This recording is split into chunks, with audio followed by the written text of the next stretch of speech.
Hello, welcome to the Chris Jack Show. No, not the Chris Jack Show, Subjective Insights. Though, if you want an add me on Facebook, right, type in Christopher George Jack and you'll find me.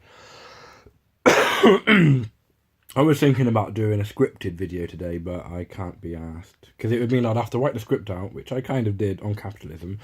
And then I'd have to memorise it and speak it, and I can't really be asked, so I'm not going to talk about that today. I'll talk a bit about meaning, right? Meaning is arises from a relationship between experience and language, right? So you have words right here, and you have what's going on there. This is a kind of framework that I'm using, a kind of image that I'm using to explain it. And so the meaning of the word tree is not even the actual tree that you see. It's more in the pointing. That's where the meaning is. And now then, if you separate these parts, if you separate experience from language, there's no meaning. What you have on one hand is just sounds, blah, blah, blah, blah, blah. And on another hand, experience, right? And it's through a kind of, we create the connection in our mind. That's where it comes about. It's one of the traps that a lot of Western philosophy has fallen into, like in the analytic tradition, in that there are certain ontological entities, right? Ontology is just a posh word that means being, existing, right? So if you say of something, what's its ontological status, you're asking whether it exists or not. That's all it means. And so there are certain ontological entities which only exist in relationship. And analytics doesn't always get that, because what people often do is they get hung up on the words, right, which are all particulate. Because language is this mesh that we've created, a kind of grid that we've created, that we put on in front of reality, between us and experience, in order to talk about it and make sense of it and manipulate it and act upon it, and so on and so forth. It's not really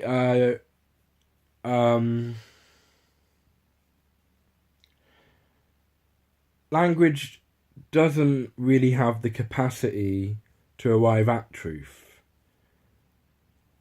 because it kind of, or rather, through language, people have come up with this concept of absolute truth, right?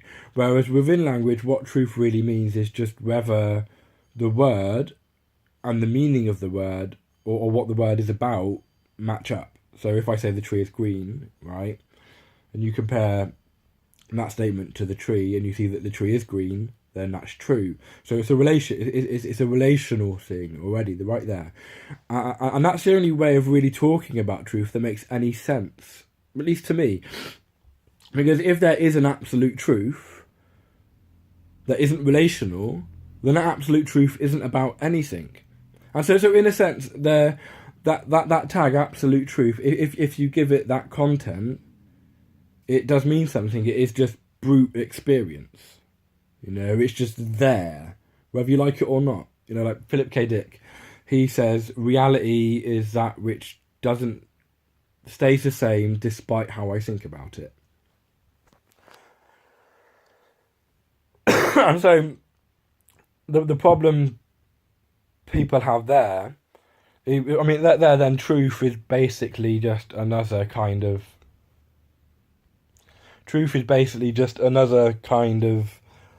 word that we use for real. You know, what does real mean? Well, I would say my experience is real, for which it's there. I experience it. Now, is my experience, does it actually relate to something outside of me that's causing it? That I don't know. I cannot know. But I know for certain that there is something there, and so that's what I call real.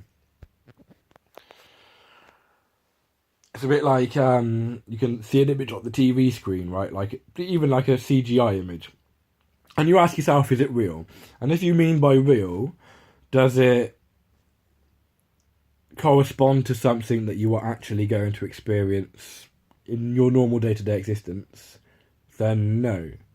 But it's there, you know? It's a collection of colours on a screen, so it's real as that. And so our experience is real as an experience, but does it relate to something beyond it? We cannot know. Yeah. Goodbye.